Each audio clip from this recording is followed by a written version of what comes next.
राम देव भगवान, अल्लाह खुदा, ईश आदि नाम एक ही शक्ति के हैं। वो कैसा है, कहां है, कैसे मिलता है, किसने देखा है?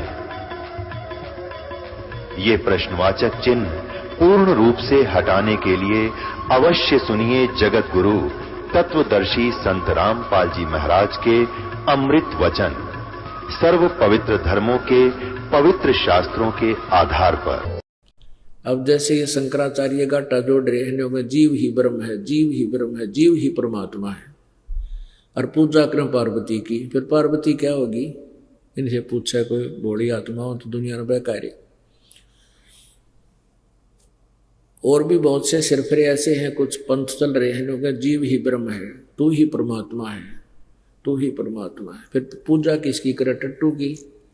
फिर किस लिए गुरु शिष्य बने बैठे हो जब तू ही भगवान है? तो जीव तो गधा भी है, फिर वो भी भगवान है, इसका मतलब है। तो इनकी ना तो कोई आधार किसी वस्तु का, दुनिया को गुमराह करके काल के जाल में फंसा रहे। अब जितने भी कबीर पंथी हैं और ये राधा स्वामी पंथ, धन धन सतगुरु पंथ और ये कृपाल मिशन वाले, सारे एक कुआ का पानी है राधा स्वामी वाले जितने भी। और ये ठेका ले रहे हैं सतलोक और सचखंड का, भगवान का, परमात्मा सतपुरुष का। और सतपुरुष को निराकार बताते हैं, कहते ऊपर तो प्रकाश ही प्रकाश है, चेतन ही चेतन है।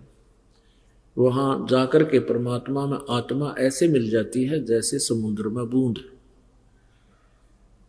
भले आदमी हो, ये तो ऐसा क्रम होगा जैसे कोई समुद्र में डूब कर मर जा। तो ऐसी कौन सिर में दर्द करेगा, आपत कौन मोल लेगा उसमें जाकर, और वहां कोई भी कोई नहीं। फिर वहां हम क्या करेंगे जब भगवान नहीं है? हम उसकी तरफ में घूम रहे हैं, परमात्मा में उसके दर्शन कराएंगे। जैसे आज जन्म आपने पढ़ा था, श्वेत छतर सिर मुकुट विराज, देखत ना उस चेहरे नु, सतलोक में परमात्मा विराजमान है। तो इस प्रकार परमेश्वर ने हम सभी की उत्पत्ति की। हम वहां ठाठ से रहा करते थे, सदा बाहर वर्ग से किसी चीज का अभाव नहीं। कहीं फुहारे चल रहे हैं, कहीं वर्षा हो रही है परमात्मा की, बहुत सुंदर मौसम रहता है, ना गर्मी है ना सर्दी है, और कोई काम नहीं। बड़े बनाए आहार त्यार मिलते हैं, सदाबहार वृक्ष से, फलदार वृक्ष से, अमृत जैसे मीठे वो सभी जल है, नदियां बहती हैं दूधों की। तो हम वहां रहा करते थे। हम अपनी नालायकी के कारण इस काल के जाल में फंस गए। वो कैसे फंसे? कुछ दिनों के बाद इस काल भगवान ने, इस क्षर पुरुष ने, ये काल बाद में कहलाएगा, इसको अभी ये दास क्षर पुरुष कहेगा। क्षर पुरुष, ज्योति निरंजन क्षर पुरुष, इसका वास्तविक नाम कैल है। कैल इसने सोचा कि हम 3 जने एक लोक में, एक द्वीप में, और बाकी सभी अपने अलग अलग द्वीपों में ठाठ से रह रहे हैं। इसने फिर अपनी सोच के अनुसार सोचा कि मैं तपस्या करके पिताजी से, परम पिता परमेश्वर कबीर देव जी से, सत्य पुरुष से अलग स्थान प्राप्त करूंगा। ऐसा ही किया। इसने एक पैर पर खड़ा होकर तपस्या की। हम कैसे फंसे इसके जाल में? जब ये एक पैर पर खड़ा तपस्या कर रहा था, इसने 70 युग के पीरियड तक, जैसे सतयुग, त्रेता, द्वापर, कलयुग, ये 4 युग हैं, 43,20,000 वर्ष के। तो ऐसे ऐसे 70 युग तक इसने तपस्या की। 70 युग। जब ये तपस्या कर रहा था तो हम इसके ऊपर आसक्त हो गए। इसके ऊपर हम आसक्त हो गए कि देख कितना दिन हो गए इसने एक टांग पर खड़ा है, वो कमाल है। ओ अब उधर से परमेश्वर ने आकाशवाणी की कि बच्चों तुम इस कलाबाजी को मत देखो, व्यस्त रहो, अपना मस्त रहो, इसमें मत आस्था बनाओ। हम ऊपर से तो सावधान हो गए, पर अंदर से कसक गई नहीं। हम इसको हृदय से चाण लाएंगे, अपने मालिक न भूल गए। क्योंकि जो हमें सारा सुख दे रहा था, ना कोई रोग था ना दुख था, वहां पर सुंदर शरीर था, सब फ्री आहार था, हम उसको छोड़ के और इसको चाहने लग गए। हम पति वर्ता पद से गिर गए। हम अपने मालिक के मन से उतर गए। परमेश्वर ने बहुत बार कहा पर हम बाज नहीं आए। कौन? जितने भी 21 ब्रह्मांडा में चींटी, जीव जंतु, मच्छर, माखी, हाथी, घोड़े, शेर, बाघ जो बने हुए हैं और मनुष्य, ये सभी। परमात्मा ने पूछा कि ज्योति निरंजन बोल क्या चाहता है तू? इसने कहा परमात्मा यहाँ हमारे लिए थोड़ा स्थान है, अलग स्थान दे दो। परमेश्वर ने कहा कि 70 युग के तप के बदले में तुझे राज्य देता हूं, 21 ब्रह्मांड दे दिए तेरे को, चल। जैसे कोई सेठ धनी पिता अपने पुत्र को 21 प्लाट दान कर दे उसका हक ले वे ले जा। लेकिन अभी उसमें कंस्ट्रक्शन भी करनी, ये चारों प्लाटों में घूमता रहा, फिर 21 प्लाटों में घूमता रहा ब्रह्मांडों में। फिर इसने सोचा इसमें कोई रचना हो, रचना की सामग्री भी भगवान से मिल रही। हम सभी कबीर परमेश्वर के आगे भिखारी हैं। इसने 70 युग तब फिर किया। परमेश्वर ने पूछा भी क्या चाहता है बोल। तब इसने कहा प्रभु मुझे कुछ सृष्टि रचने की सामग्री दे दो, मटेरियल दे दो। परमेश्वर कबीर जी ने कहा तथास्तु, 3 गुण और 5 तत्व दे दिए। अगले बेटा खेल खिलौना थे। इसने सोचा भी इसमें कंस्ट्रक्शन भी कर लूंगा, लेकिन जीव नहीं होंगे तो मेरा अकेले का दिल नहीं लगेगा। इसने 64 युग तब फिर किया। तब परमेश्वर कबीर देव जी ने, सतपुरुष जी ने पूछा कि क्या मांगता है ज्योति निरंजन? जो तूने मांगा था वो मैंने तुझे दे दिया, अब क्या चाहता है? इसने कहा प्रभु मुझे जीव दे दो। परमात्मा बोले वह जीव नहीं दे सकता, ये तो मेरी आत्मा है, मेरा अंश है, और मैं तेरे को दे नहीं सकता, तो इन्हें घना दुखी करेगा। यू कहने लगा नहीं जी मैं सत्य का राज करूंगा, 2 दिशा कर्म करेगा वैसा ही फल पा लेगा, मैं तंग नहीं करूं। वो बोला वो नहीं, मेरे यकीन नहीं है। परमेश्वर को पता था कबीर जी को कि हम वहां रहने लायक रहे को नहीं, हमने बहुत घिनौना कर्म कर दिया। जो हमें सारे सुख दे था, सब तरह से हमें से प्यार करे था, उस परम पिता को छोड़कर हम इस काल के ऊपर आसक्त हो गए। परमात्मा जान गए थे कि ये यहां नहीं रखे जा सकते। तो परमेश्वर ने कहा भी एक बात है, यदि कोई सब इच्छा से तेरे साथ जाना चाहता है तो मुझे कोई एतराज नहीं, जा पूछ ले। ज्योति निरंजन हमारे पास आया, हम सभी पहले इसके ऊपर आसक्त थे। पुण्यात्माओं, यह बीमारी अपने सतलोक तक लगी। कौन सी? जैसे आप देखते हो जवान लड़के और लड़कियां कॉलेज में पढ़ते हैं, स्कूलों में पढ़ते हैं, वो फिल्म बहुत देखते हैं और फिल्मों में सेलेक्ट कर लेते हैं कि यो हीरो मेरा फेवरेट हीरो है या मेरी फेवरेट हीरोइन है। वो उछल कूद करे अपने पेट के लिए, रोजी रोटी के लिए, चटक मटक है, और ये फेवरेट बना ले उन्हें। लेना एक न देने दो। जो यहाँ हिसार में या बरवाला में कोई हीरो, अभिनेता या अभिनेत्री आ जा, इन बोले इन बालकों का देखो वहां कट हो जाएगा, इतने कट्ठे हो जाएंगे, कित तो आ जाएंगे, स्कूल कॉलेज भी छोड़ देंगे, और वो 1 किलोमीटर तक स्टेज पर खड़ी दिखाई देंगे वह, और दूर तो नहीं कहेंगे वो खड़े।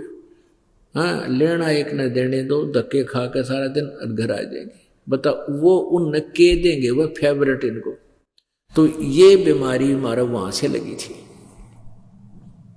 यो अपने लिए डले ढो रहा था और हम इसने चाण लाएंगे। तो जो ही ये हमारे पास आया, हम तो पहले इस पर आसक्त थे, चारों तरफ मंडराए गए इसके। तो इसने कहा कि पिताजी से मैंने ऐसे ऐसे 21 ब्रह्मांड प्राप्त किए हैं, मेरे साथ चलोगे? वहां पर न्यू बनाऊंगा, हीरे पड़ने द्वारात के पहाड़ होंगे, दूधा की नदी बनाऊंगा, बड़े फलदार वृक्ष होंगे, स्वर्ग बनाऊंगा, महास्वर्ग बनाऊंगा, वहां ठाठ से रहा करेंगे। तो हमने कहा कि हम चलने को तैयार हैं, यदि पिताजी आज्ञा दे तो, पिताजी की अनुमति हो जाए तो हम चल पड़ेंगे। तो ज्योति निरंजन फिर परमेश्वर के पास गया, प्रार्थना की करबद्ध होके, हे प्रभु, हे पिताजी, कुछ आत्माएं कुछ जीव आत्माएं मेरे साथ चलने को तैयार है। परमेश्वर ने कही कि मेरे सामने हाँ भरवा, जो मेरे सामने हाँ सभी करती देगा मैं उसको तेरे साथ भेज दूंगा। तो आगे दोनों आगे, ये सरपुरुष और परम अक्षर पुरुष। परमेश्वर ने कहा भी कौन कौन इस ज्योति निरंजन के साथ जाना चाहते हैं, हाथ खड़े करो। अब अपने पिता के सामने सभी को शर्म आई, क्यों कैसे हाथ करेंगे, नीची गर्दन कर ली। परमेश्वर ने कहा रे तू यूं कहता, ये सारे तैयार हैं, कोई बोलता है को नहीं, सन्नाटा छा गया। परमेश्वर ने कहा भी बोलो भाई कौन जाना चाहते, बोलते क्यों नहीं। तो हम में से एक ने सबसे पहले डेर किया, हिम्मत करी, और वो आत्मा खड़े हुए, खड़ा होकर कहा कि मैं इसके साथ जाना चाहता हूं। वहां पर हम हंस रूप में हैं, वहां हंस बोले जाते हैं सभी को, कहते हैं मैं इनके साथ जाना चाहता हूं। परमात्मा बोले वह ठीक, एक और यूं देख कर फिर हमने सोची कहीं हम पीछे रहे जहां एकला लूट ले इस ज्योति निरंजन के साथ जाके। फिर तो देख सब ने दोनों हाथ खड़े कर लिए।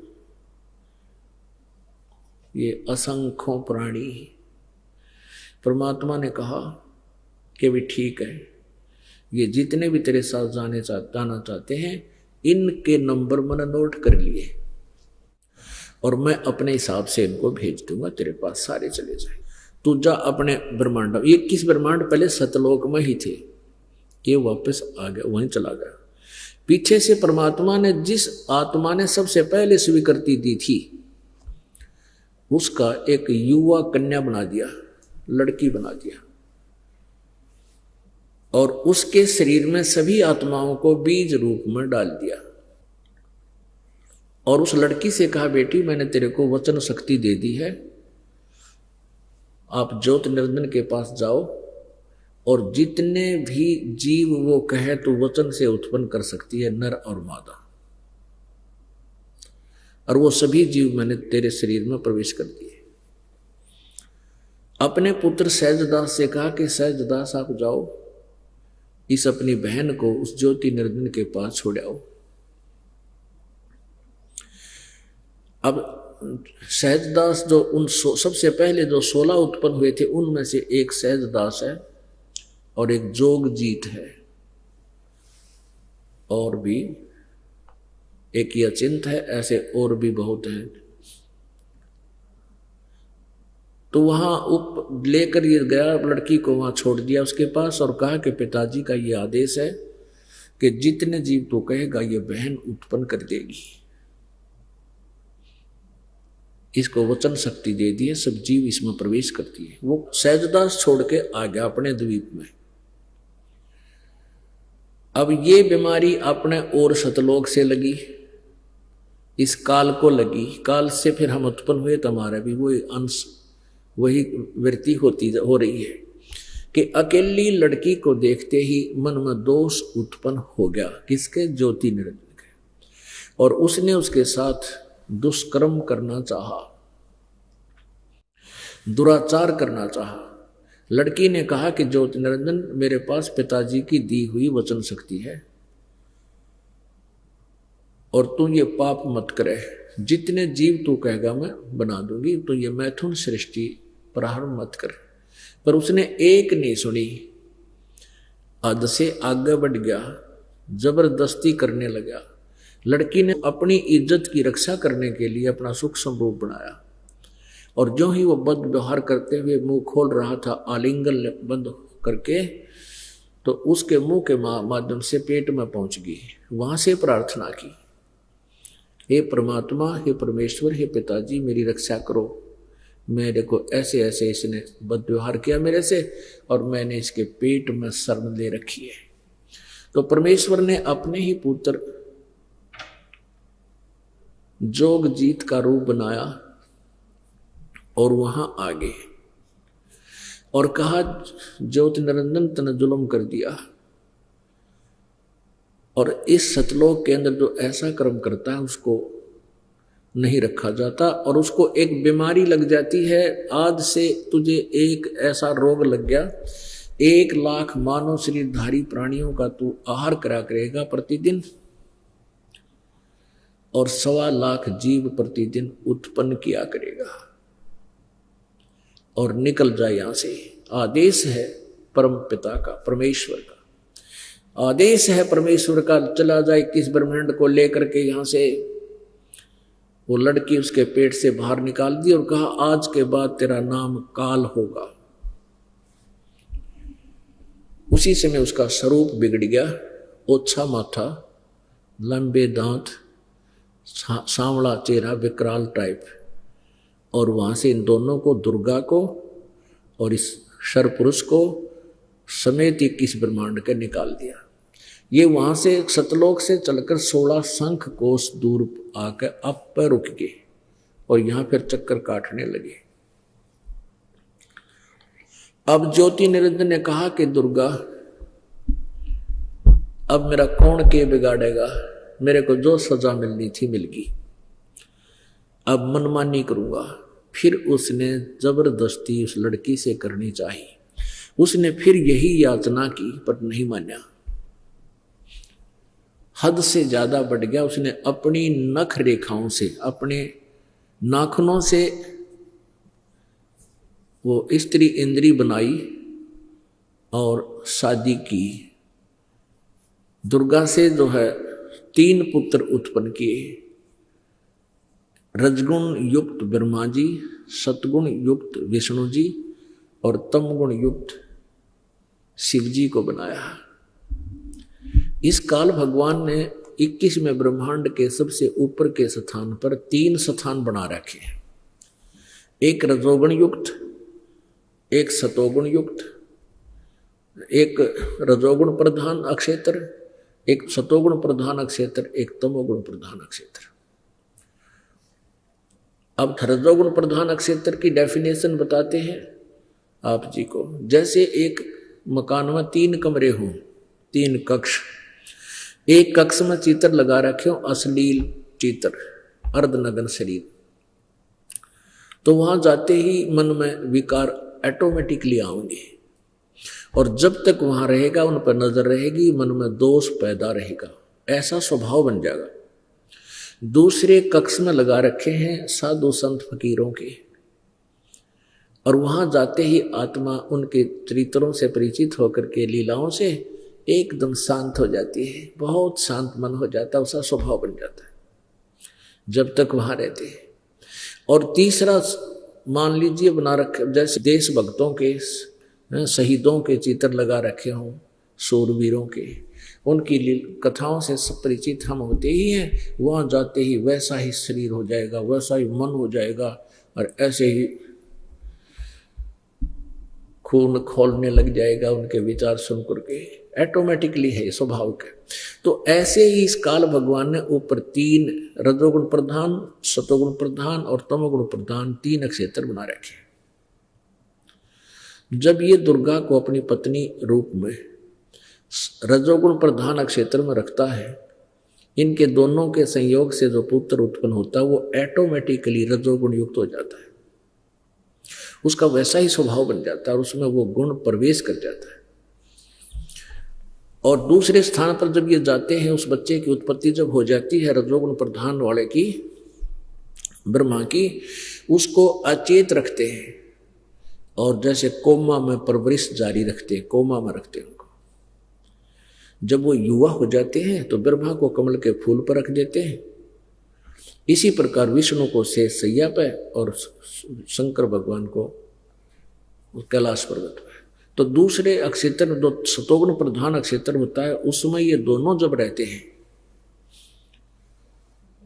तो इन दोनों का स्वभाव उस क्षेत्र में सतोगुण युक्त हो रहता है, और इनके संयोग से जो पुत्र उत्पन्न होता है उसका भी स्वभाव ऐसा ही हो जाता है। वो बालक रूप में ही उस बच्चे को फिर ये अचेत रखते हैं और फिर उसकी परवरिश जारी रखते हैं। युवा होने के बाद उसको फिर शेष नाग उत्पन्न करके अपनी वचन शक्ति से शेष नाग के ऊपर लुटा देते हैं, बेहोश रखते हैं, फिर उनको वहीं से इसको सचेत करते हैं। और तीसरे स्थान पर जब जाते हैं जो तमोगुण प्रधान क्षेत्र है, तो वहां इन दोनों के संयोग से ये काल जो है ये शंकर रूप बना लेता है। शंकर का रूप जैसे आप देखते हो, ये जो कि तो डिट्टो कॉपी उस काल का पुत्र है। तो वहां दुर्गा को पार्वती बनाकर रूप धारण करवा लेता है, स्वयं शंकर रूप धारण कर लेता है, तमोगुण प्रधान क्षेत्र में रहते हैं। और वहां इनके संयोग से जो पुत्र उत्पन्न होता है वो ऑटोमेटिकली ऐसा ही हो जाता है। और जब ये सतोगुण प्रधान क्षेत्र में होते हैं तो ये विष्णु रूप धारण कर लेता है, दुर्गा को सावित्री रूप धारण करा देता है। इन दोनों के संयोग से वो पुत्र वैसा ही उत्पन्न होता है। ऐसे ही रजोगुण प्रधान क्षेत्र में होते हैं तो ये ब्रह्मा रूप धारण कर देता है, 5 मुंह वाला, और दुर्गा को सावित्री रूप धारण करा लेता है। इनके संयोग से जो पुत्र उत्पन्न होता है वो उसी का हम सकल हो जाता है। इस प्रकार ये तीनों पुत्रों की उत्पत्ति करता है। जब ये बच्चे बड़े हो जाते हैं तो इनको अलग अलग सचेत कर देता है। ब्रह्मा को कमल के फूल पर, विष्णु को शेष नाग की सैया पर, और वहीं से उसके नाभि कमल से एक फूल निकाल देता है। फूल के ऊपर वो ब्रह्मा ने बैठा दे, फिर वो सचेत कर दिए। फिर वो नीचे उतरा ब्रह्मा, वहाँ विष्णु सोया पाया, वो फिर उसमें से एक भूतनी निकली। ब्रह्मा के अंदर दुर्गा ने अपना अन्य रूप बनाकर विष्णु जी को बेहोश कर रखा था, ऐसे ब्रह्मा को कर रखा था, तो उनमें से निकल गई तो वो सचेत हो गए।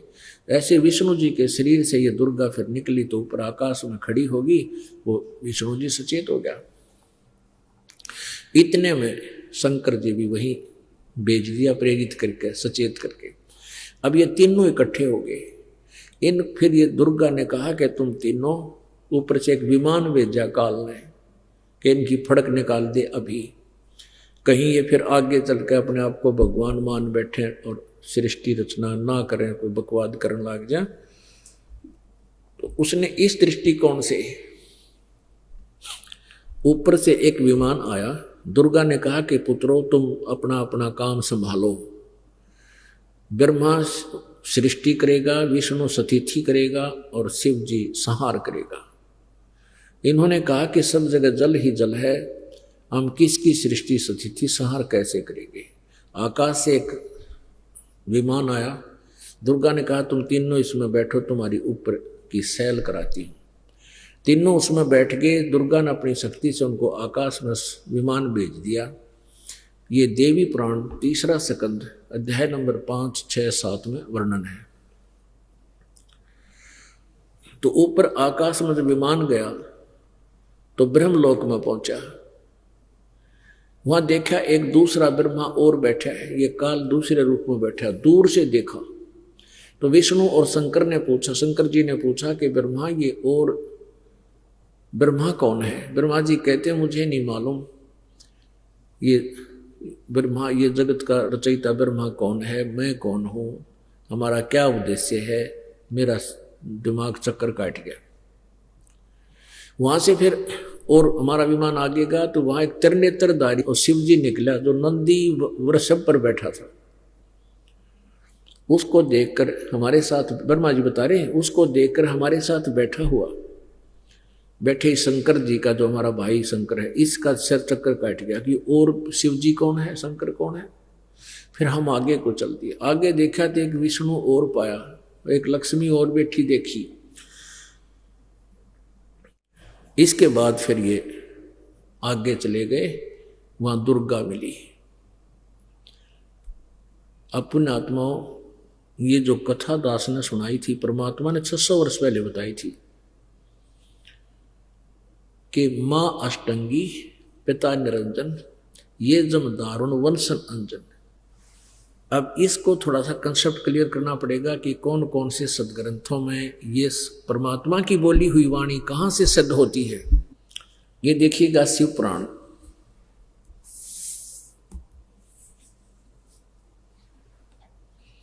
संक्षिप्त शिव पुराण, सचित्र मोटा टाइप, केवल हिंदी।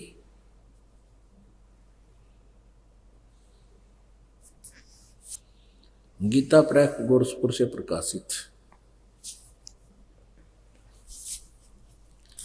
इसके कौन है संपादक?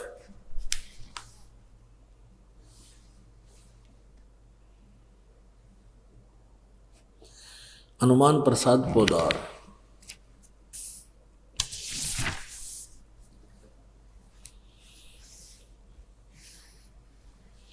ये कहां से प्रकाशित है? प्रकाशक एवं मुद्रक है गीता प्रेस गोरखपुर, गोविंद भवन कार्यालय कोलकाता का संस्थान। ये इनके फोन और फैक्स नंबर है।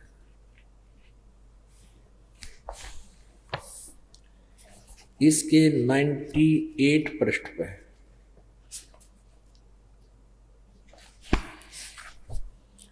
रुद्र संहिता, रुद्र संहिता पृष्ठ नंबर 98, 98। अध्याय नंबर 5 में लास्ट में, अपने पुत्र नारद की यह बात सुनकर लोक पितामह ब्रह्मा वहां इस प्रकार बोले। अब ये रुद्र संहिता का 6वां अध्याय यहां से प्रारंभ होता है।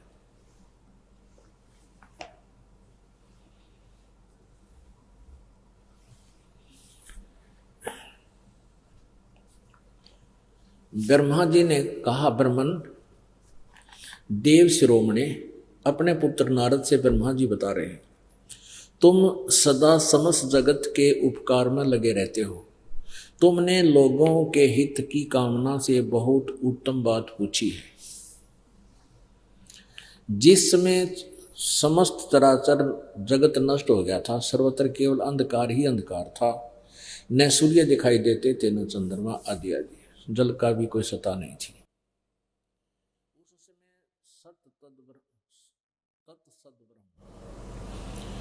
उस समय तत् वह सद्ब्रह्म, सद्ब्रह्म माने सत्पुरुष, ब्रह्म कहो चाहे पुरुष कहो, सत्य माने सत्पुरुष, वह सत्पुरुष। इस श्रुति में जो सत्य सुना जाता है एकमात्र वही शेष था, यानी सत्पुरुष ही शेष था। यहाँ देखो 100 पर, प्रश्न नंबर 100 पर, जिस परब्रह्म के विषय में ज्ञान और अज्ञान पूर्ण उक्तियों द्वारा इस प्रकार विकल्प किए जाते हैं, उसने कुछ काल के बाद द्वितीय की इच्छा प्रकट की। उसके भीतर एक से अनेक होने का संकल्प उदित हुआ। तब उस निराकार परमात्मा ने अपनी लीला शक्ति से अपने लिए मूर्ति यानी आकार की कल्पना की। जो मूर्ति रहित वो परब्रह्म है, परम ब्रह्म है, उसकी मूर्ति भगवान सदाशिव है। अर्वाचीन और प्राचीन विद्वान उन्हीं को ईश्वर कहते हैं। उस समय एकाकी रहकर सब इच्छानुसार विहार करने वाले उन सदाशिव ने, ये सदाशिव काल है, अपने विग्रह से, शरीर से, विग्रह माने शरीर से, स्वयं ही एक स्वरूप भूता शक्ति की सृष्टि की, जो उनके अपने शरीर अंग से कभी अलग होने वाली नहीं थी, यानी उनके अंदर थी या दुर्गा। अब ब्रह्मा ने परमात्मा से ज्ञान सुना था, फिर वह बात माननी को ना, अब खिचड़ी बना कर बता रहा है।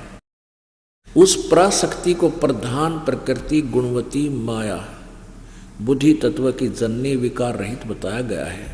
वह शक्ति अंबिका कही गई है, जो सदाशिव के पेट से निकली है ना, शरीर से, उसके बारे में बता रहा ब्रह्मा। उसको प्रकृति सर्वेश्वरी त्रिदेव जननी, ओह, तीनों देवताओं की माता त्रिदेव जननी, ब्रह्मा विष्णु महेश को उत्पन्न करने वाली नित्य और मूल कारण कहते हैं, सदाशिव द्वारा प्रकट की गई। अब सदाशिव काल को कहते हैं, आगे दिखाएंगे। उस शक्ति के 8 भुजाएं है, अष्टंगी दुर्गा स्पष्ट हुई। नाना प्रकार के आभूषण उसके श्री अंगों की शोभा बढ़ाते हैं। वह देवी नाना प्रकार की गतियों से संपन्न है और अनेक प्रकार के अस्त्र शस्त्र धारण करती है। Clear concept. एकाएकनी होकर भी वह माया संयोग वसात अनेक हो जाती है। वे जो सदाशिव हैं उन्हें परम पुरुष ईश्वर शिव शंभु और महेश्वर कहते हैं। यहां देखिएगा, अब वो अपने सारे अंगों में भस्म रमाए रहते हैं उन काल रूपी ब्रह्म ने। ओह, उन काल रूपी ब्रह्म ने एक ही समय शक्ति के नाथ नहीं साथ है। अब ये काल रूपी ब्रह्म भी इस सदाशिव कहो, ब्रह्मा विष्णु महेश का पिता कहो, चाहे काल कहो, चाहे सरपुरुष कहो, ये क्लियर हो गया। काल रूपी ब्रह्म ने एक ही समय शक्ति के साथ, ये नाथ नहीं है, शक्ति के साथ शिवलोक नामक अक्षेत्र का निर्माण किया था।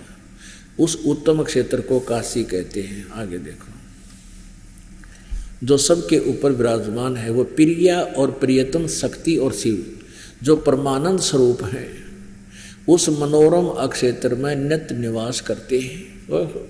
प्रिया और प्रियतम पति पत्नी रूप में, या दुर्गा और युकाल है सदाशिव। शिव और शिवा ने, काल और दुर्गा ने प्रलय काल में भी कभी उस अक्षेत्र यानी काशी को अपने सानिध्य से मुक्त नहीं किया। आगे देखना, ब्रह्मा बता रहा है अपने पुत्र नारद को, देवर से एक समय उस आनंद वन में रमण करते हुए शिवा और शिव के मन में यह इच्छा हुई कि किसी दूसरे एक पुरुष की सृष्टि करनी चाहिए, जिस पर यह सृष्टि संचालन का महान भार रखकर हम दोनों केवल काशी में सब इच्छा अनुसार विचरें और निर्वाण धारण करें।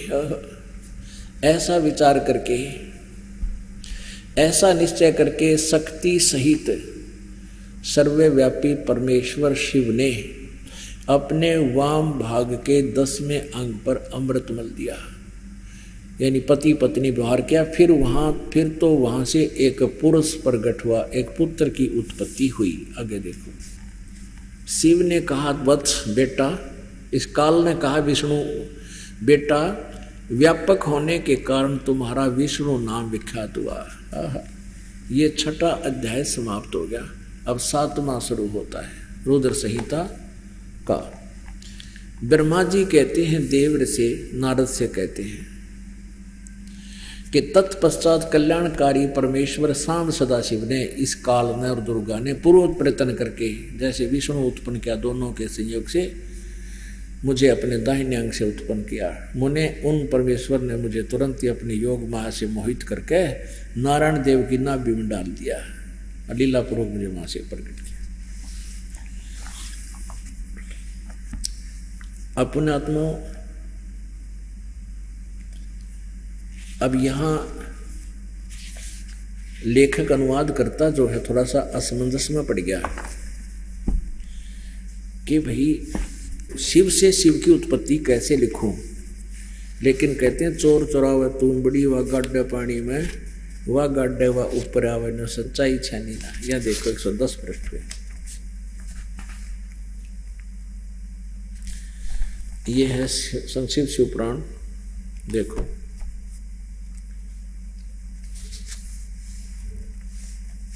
और ये 9वां अध्याय।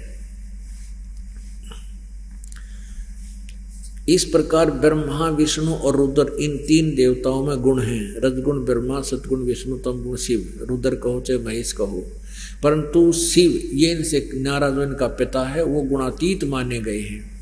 अब क्लियर कंसेप्ट 25 और 26 पृष्ठ करेगा कि इन तीनों से भी न्यारा एक और है जो काल है। एक समय ब्रह्मा और विष्णु में एक झगड़ा हो गया इस बात पे। ब्रह्मा कहे विष्णु जी को मैं तेरा बाप, विष्णु जी कहता मैं तेरा बाप। इन दोनों का खूब लठ बजा। इनके बीच में काल ने, इनके पिता ने एक तेजो में स्तंभ खड़ा कर दिया, एक पिलर सा खड़ा कर दिया तेजो में, बहुत लंबा चौड़ा। ये लड़ना छोड़ के उसके ऊपर नीचे चल पड़े, किसी ने देखा कितना लंबा चौड़ा है। फिर काल आ गया वहां पर, इनको समझाने लग गया। फिर इन्होंने पूछा, कुछ प्रश्नोत्तरी की, तो क्या बताते हैं ये देखिएगा। प्रश्न नंबर 25 पे संक्षिप्त शिव पुराण, प्रश्न नंबर 25 पे, और ये है विद्वेश्वर संहिता। विद्वेश्वर संहिता ये है इनका वो ब्रह्मा विष्णु महेश के, ब्रह्मा और विष्णु के बीच में स्तंभ खड़ा कर दिया काल ने। तो इन्होंने यहां पूछा, ब्रह्मा विष्णु ने पूछा, प्रभु सृष्टि आदि 5 कृत्यों के लक्षण क्या क्या हैं, यह हम दोनों को बताइए। युग काल बोला, पुत्रो तुम दोनों ने तपस्या करके प्रसन्न हुए मुझ परमेश्वर से सृष्टि और सतिथि नामक 2 कर्तव्य, ये 2 काम प्राप्त किए हैं, कार्य जॉब, ये दोनों तुम्हें बहुत प्रिय। इसी प्रकार मेरी विभूति स्वरूप रुद्र और महेश्वर, ये हो गए ना 2, तो ये ऊपर हो गए, रुद्र और महेश्वर ये 2 और न्यारे हो गए। इनको मैंने संहार और तिरोभाव मुझसे प्राप्त किए, परंतु अनुग्रह नामक कर्त दूसरा कोई नहीं पा सकता। रुद्र और महेश्वर ने अपने कर्म को ये भूले नहीं, इसलिए मैंने इनके लिए अपनी समानता प्रदान की है। ये वे रूप वेश और कर्त वाहन आसन और आयुध आदि में मेरे समान ही हैं। काल कह रहा है कि ये मैं ऐसे रूप में प्रकट होता हूं और ये मेरे ही समान है। अब यहां क्लियर करना पड़ेगा पुण्यात्माओं कि ये काल बोल रहा है और इसी ने गीता बोली थी। ये देखना आगे इसी पे 26 पृष्ठ है, ये विद्वेश्वर संहिता का। ये काल बोल रहा है, मैंने पूर्व काल में अपने स्वरूप भूत मंत्र का उपदेश किया है जो ओंकार रूप में प्रसिद्ध है। ओम, ओंकार कहते हैं ओम को, और वह मंगलकारी मंत्र है, महामंगलकारी मंत्र है। सबसे पहले मेरे मुख से ओंकार ओम प्रकट हुआ जो मेरे स्वरूप का बोध कराने वाला है। ओंकार वाचक है, मैं वाच्य हूँ, यह मेरा मंत्र है, यह मंत्र मेरा स्वरूप ही है। प्रतिदिन ओंकार यानी इस ओम का निरंतर स्मरण करने से मेरा ही सदा स्मरण होता है। अब देखना ध्यान से, मेरे उत्तरवर्ती मुख से आकार का, पश्चिम मुख से उकार का, दक्षिण मुख से मकार का, पूर्ववर्ती मुख से बिंदु का तथा मध्यवर्ती मुख से नाद का प्राकट्य हुआ है। ये 5 हो गए। एक तो ये आकार, उकार, मकार, बिंदु और नाद, ये 5 हो गए। इस प्रकार 5 अवयवों से युक्त ओंकार का विस्तार हुआ है। इन सभी अवयवों से एकीभूत होकर यह परवण ओम नामक एक अक्षर हो गया। अब यहां देखो, इन अडंगा के रखे है यहाँ, ये अनुवादकर्ता ने बात बिगाड़ी है। इसने क्या लिखा कि ओम नमः शिवाय यह पंचाक्षर मंत्र है। और ये 5 अक्षर तो डिफाइन कर दिए इसने ऊपर कि मेरे ये मंत्र हैं आकार। इस ओम मंत्र में ये 5 मंत्र हैं, 5 मंत्र का ये ओम बनता है। उकार, आकार, उकार, मकार, बिंदु और नाद, ये समझ गया। इस प्रकार इन सभी अवयवों से एकीभूत होकर 5 अवयवों से युक्त ओंकार निरंतर हुआ है, विस्तार हुआ। ओंकार का विस्तार 5 अवयवों से, 5 मंत्रों से, इन सभी अवयवों से एकीभूत होकर ये परवण ऐसा हो गया। और ये के अड़ंगा देख, ये मूल संस्कृत में नहीं है, इसने ब्रैकेट कर रखा है। ये ओम नमः शिवाय अनुवादकर्ताओं ने बात बिगाड़ दी और श्रद्धालुओं ने ये हिंदी पढ़ी और ओम नमः शिवाय का रगड़ा ला दिया। ओम नमः शिवाय, ओम, ये मंत्र गलत है, ये मंत्र है ही नहीं जाप करना। इसने अब यदि आपको मूल संस्कार दिखाऊं तो उससे और कंसेप्ट क्लियर हो जाता। अब इससे स्पष्ट हो गया कि ब्रह्मा विष्णु महेश का जन्म दुर्गा और काल रूपी भगवान के संयोग से पति पुत्री व्यवहार से हुआ। और ये परमेश्वर ने 600 वर्ष पहले बताया था, आज नहीं। लेकिन उस समय इन नकलियों ने, इन अज्ञानियों ने परमात्मा की इस अमर वाणी को ऊपर नहीं आने दिया। वो क्या कहते थे कि कबीर अशिक्षित है। कबीर अक्सर ज्ञान नहीं जानता, ये ब्रह्मा विष्णु महेश की आलोचना करता है। ये दुश्मन है हिंदू समाज का, ये ब्रह्मा विष्णु महेश को जन्म मृत्यु वाला बताता है। और पुण्यात्माओं, ये ब्रह्मा विष्णु महेश स्वयं स्वीकार करते हैं हमारा जन्म और मृत्यु होता है। पुण्यात्माओं, सौभाग्य आपका, परमात्मा ने बुद्धि दी, प्राणी को ये प्रोजेक्टर बन गए, इलेक्ट्रॉनिक मीडिया बन गया, ये अपना काम आओगा, आप जी का काम आओगा। परमात्मा का ये सारा जो कुछ मालिक ने दिया है, एक दिन पूरे विश्व में ये हाथों हाथ सच्चाई मिलेगी, सदग्रंथ आपके रूबरू होंगे। सब पुण्यात्मा एकदम फड़क कर दूसरे पंथों को त्याग कर परमात्मा की सत्य भक्ति करके अपने उस स्थान पर चलेगी जहां से हम आए थे, जहां कोई दुख नाम की वस्तु नहीं है, सुख ही सुख है। अब देखिएगा, ये श्रीमद् देवी भागवत गीता प्रेस गोरखपुर से प्रकाशित है।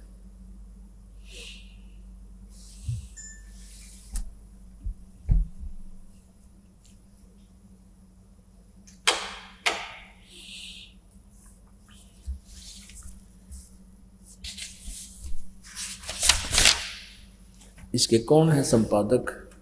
हनुमान प्रसाद पोदार, चिमनलाल गोस्वामी। ये गीता प्रेस गोरखपुर से प्रकाशित है। प्रकाशक एवं मुद्रक हैं गीता प्रेस गोरखपुर, गोविंद भवन कार्यालय कोलकाता का संस्थान। अब इसके 123 पृष्ठ पर आपको दिखाते हैं। तीसरा सकंद 123 पृष्ठ। विष्णु जी अपनी माँ दुर्गा की महिमा सुना रहे हैं। तुम शुद्ध स्वरूपा हो, ये सारा संसार तुम इसे उद्वासित हो रहा है। मैं ब्रह्मा और शंकर, हम सभी तुम्हारी कृपा से विद्यमान हैं। हमारा तो आविर्भाव माने जन्म और तिरोभाव माने मृत्यु हुआ करता है। केवल तुम ही नित्य हो, जगत जननी हो, प्रकृति और सनातनी देवी हो। हमारा तो जन्म और मृत्यु होता है। प्रकृति दुर्गा को भी कहते हैं। भगवान शंकर बोले, देवी यदि महाभाग विष्णु तुम ही से प्रकट हुए हैं तो उनके बाद उत्पन्न होने वाले ब्रह्मा भी तुम्हारे ही बालक हुए। फिर मैं तमोगुणी लीला करने वाला शंकर क्या तुम्हारी संतान नहीं हुआ?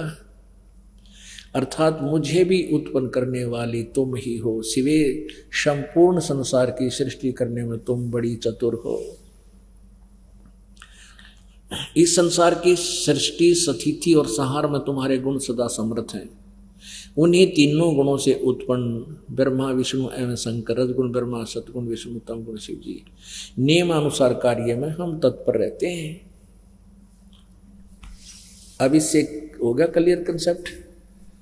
दुर्गा पुराण में ये स्वयं स्वीकार करते हैं हमारा जन्म और मृत्यु होता है, और मैं रजगुण, तो हमारी माता है, हम आपके पुत्र हैं। रजगुण ब्रह्मा है, सतगुण विष्णु, तमगुण शिव जी।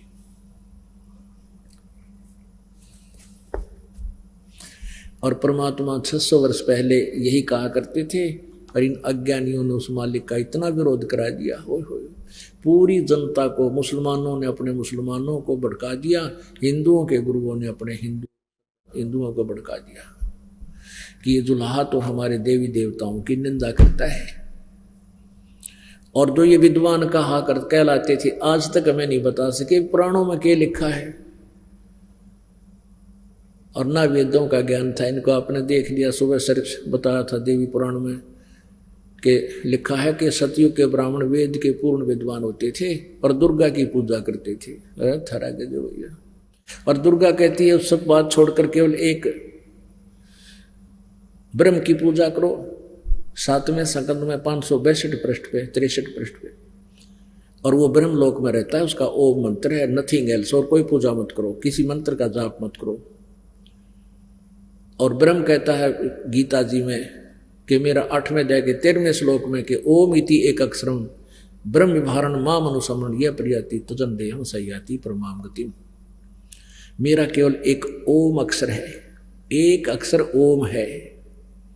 और वही गीता, इसमें भी आपने शिव पुराण में देखा, वो खुद कह रहा है कि मेरा एक ओंकार परवण ओम मंत्र है जो 5 अवयवों से बनकर एक अक्षर हो गया। अब परमात्मा क्या कहा करते थे,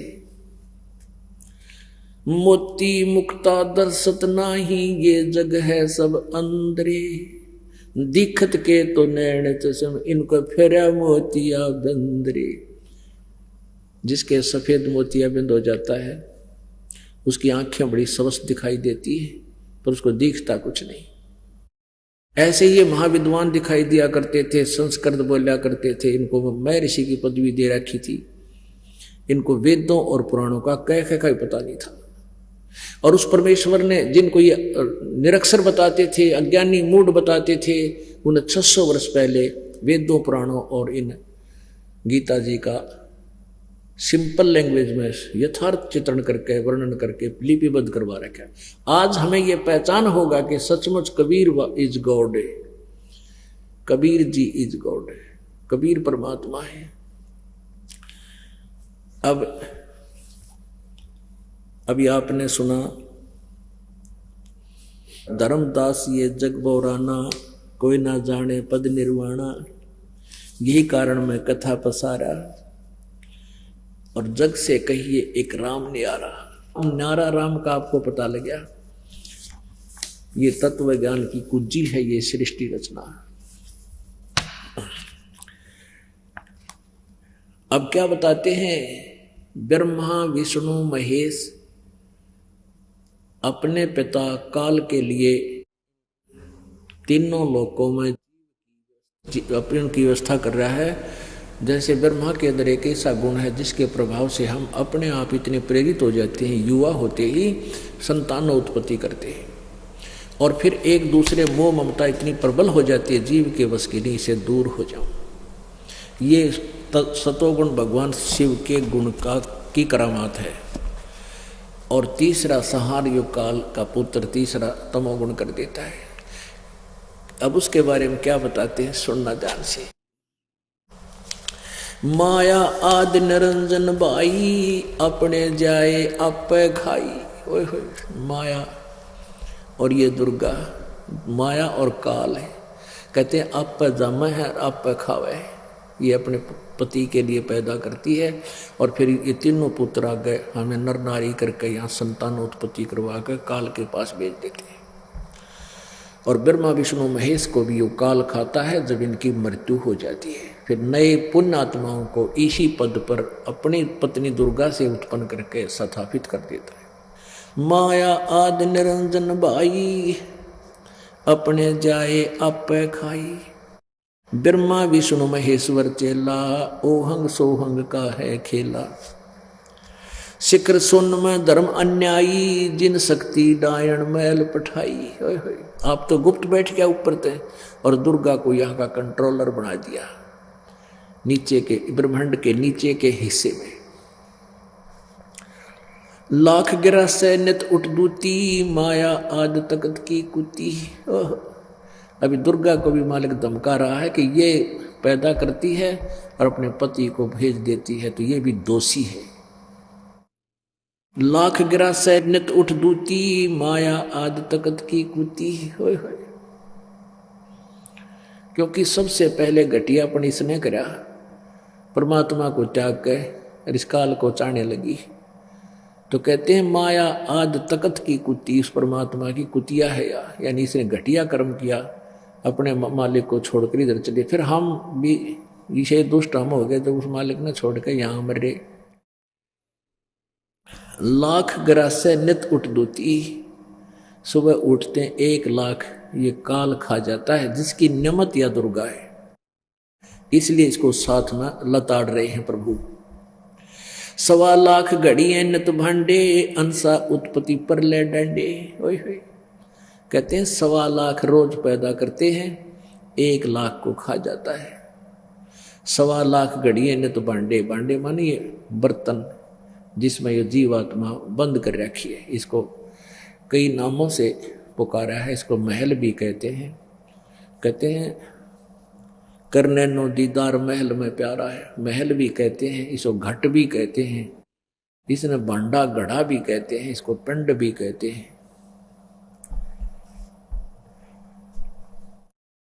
सवा लाख गिरा सैन्यत उठ दूती, माया आज तकत की कूती, सवा लाख घड़िए नत बांडे, अंसा उत्पत्ति पर ले डांडे। अब इन भोली आत्माओं को, जीवों को, मेरे हंसों को जन्म और मृत्यु के दंड से, दुख से दुखी किया जा रहा है। हंसा उत्पत्ति प्रलय, उत्पत्ति माने जन्म, प्रलय माने मृत्यु के दंड से दुखी कर रहे हैं, जन्म मरण के चक्कर में डाल रखे। ये तीनों चेला बटपारी, सिरजे पुरुषा सिरजी नारी, खोखापुर में जीव भुलाए, सोपन विष्ट बैकुंठ बनाए। ये अरहट का कुआ लोई, यागल बंजा है सब कोई, कीड़ी कुंजर और अरहा अवतारा, हरहट डोर बंधे कई बारा। अरब अलील इंद्र हैं भाई, हर हर डोर बंधे सब आई, शेष महेश गणेश्वर ताही, हर हर डोर बंधे सब आई। शुक्रादिक ब्रह्मादिक देवा, हर अट डोर बंधे सब खेवा। ये कोटक करता फिरता देखा, हर हट डोर कहूँ सुन देखा। ये चतुर्भुजी भगवान कहावे, हर हट डोर बंधे सब आवे।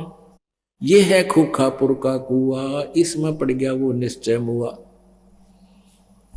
अब अरहट डोर, रहट की डोर, रहट कैसे बताया है ये देखो, आपको दिखाते हैं। ये देखिएगा, इसको कहते हैं अरहट, रहट। देसी भाषा में इसे रहट कहा जाता था, रहट, अरहट बोलते हैं इसको, अरहट। ये एक कुएं की एलिवेशन दिखा रखी है, नो साइड एलिवेशन। ये जल है, नो सोच ले, इतना काट के दिखा दिया चित्र में। और ये एक पुली होती थी, इस पुली के ऊपर,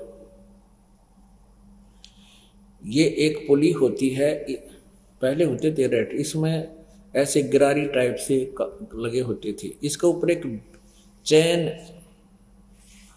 चैन डाली जाती थी, लगभग 1 फुट चौड़ी लोहे की, और इस चैन के ऊपर बाल्टी वेल्ड कर दी जाती थी। ये बाल्टियां हैं, ये नीचे से ये पुली चलाई जाती थी बैलों के द्वारा। एक कोल्हुक टाइप अलग से बना हुआ होता था, इसकी पुली उसमें जाती थी और उससे ये घूमती थी ऐसे।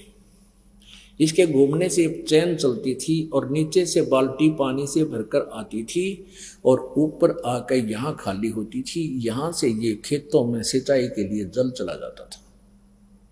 तो नीचे से भर के आई, ऊपर खाली होगी, नीचे से भर के आई, ऊपर खाली होगी, नीचे से भर के आई, ऊपर खाली होगी। इसको अरहट डोर कहते हैं। अरहट का कुआ लोई, अरहट का कुआ। ये अरहट का कुआ लोई, यागल बंजा है सब कोई। ये चीटी, चीटी कीड़ी, कीड़ी कुंजर, कुंजर माने हाथी, कीड़ी कुंजर और अवतारा, हरहट डोर बंधे कई बारा। ये अवतार ब्रह्मा विष्णु और शिव, ये भी जन्म मृत्यु में आते हैं और कहते हैं नीचे अपनी कमाई से नीचे आए, यहाँ से साधना की, ऊपर चले गए और यहाँ मर गए, यहाँ खत्म हुए, फिर खाली बाजते आए, फिर यहाँ साधना की, फिर ऊपर गए, यानी यहाँ चले गए, यहाँ मृत्यु हुई, फिर नीचे आए, फिर साधना की, ये खाली हुए, फिर भर कर गए। तो ऐसे ये जन्म मृत्यु का रहट का कुआं चलता रहा। इसके लिए बताते हैं कि ये अरहट का कुआं लोई, इस काल के लोक में जन्म मृत्यु सबकी है। ब्रह्मा विष्णु महेश की भी मृत्यु होती है, काल और दुर्गा की भी मृत्यु होती है, ये अक्षर पुरुष की भी मृत्यु होती है। लेकिन परम अक्षर पुरुष यानी परमेश्वर सतलोक सतपुरुष के स्वामी की, सतपुरुष की कभी मृत्यु नहीं होती, वो अविनाशी परमात्मा है। अब क्या बताते हैं, ब्रह्मा विष्णु महेश्वर माया और धर्मराया कहिए, इन पांचों मिल पर पंच बनाया, वाणी हमरी लहिए। क्या बताते हैं कि ब्रह्मा विष्णु महेश्वर और माया और यो काल, इन पांचों ने मिलकर तुम्हें यहां फंसा रखा है। और तुम हम जो कह रहे हैं इनको ले लो, इन वचनों को लेना माने बड़ी सावधानी से गौर करके सुनना और उस पर असर करना। ब्रह्मा विष्णु महेश्वर माया और